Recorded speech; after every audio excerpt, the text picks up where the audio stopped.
طبيبي قريب هل سقامي تسمع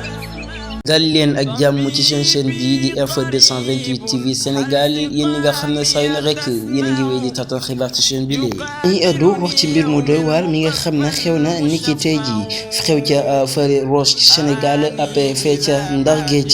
ab mbir mu doy waar daal dina fay xew ki la di wuyoo ci turu Baye Diop moom nag mu nekk ab dawalkatu tracteur moom nag Baye Diop mii rek daal dinay am jabax am ay doom gannaaw boo xamee ne saytu nañ tracteur boobee ni xool it ne ko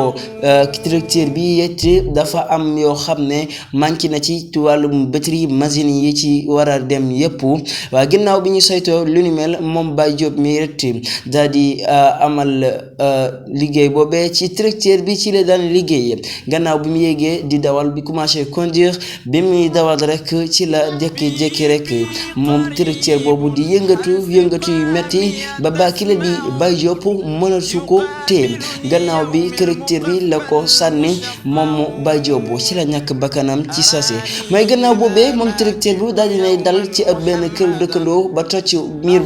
ba daaneel foofu ay poto yu bari ki la di Baye Diop gannaaw boobee ba ko tracteur bi sànni ci la ñàkk bakkanam ci sase gi la di sapeurs-pompiers nag jot na fa teew ngir amal ab l'enquête xam mbir mi ni mu demee ba it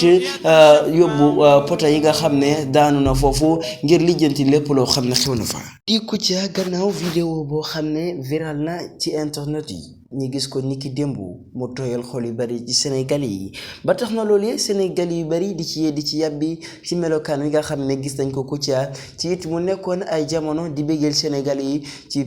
télévision bii di TFM moom mi la di Kouthia mu nag feebar na feebar bu métti gannaaw vidéo boo xam ne génn na niki démb di circuler ci internet bi ki la di Bara Zero Stress moom nag daal dinay génn wax ne ki la di Kouthia vidéo bi mu gis daal tooyal na xolam ba tax ne it lancé na daal ne ab ne Sénégalais yépp daal nañu jàppale ki la di Kouthia ndax bu doon benn fan sax bégal na ko xoli Sénégalais yi.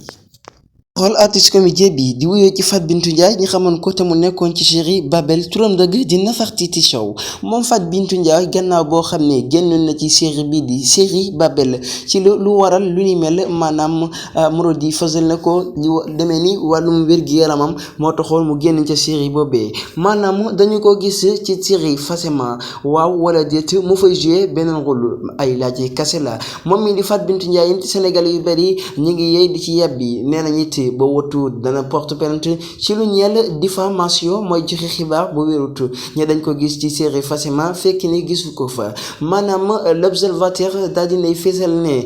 ci xëtam bu njëkk ci tey ji le 27 mai ci talaata ji moom mii di Fat Bintou Ndiaye daal ba watu dana porte plainte dana jébbal kuréel bii di cybersécurité ab convocation ngir contre diffamation joxe xibaar boo xam ne wérul benn yoon kon mbokk yi ñu ngi leen jox dig jëjë di leen jaajëfal ba beneen yoon mbokki Info 228 TV Sénégal yéen ñi nga xam ne saa yu ne rek yéen a ngi wéy di taataan suñuy xibaar ci chaîne bi lee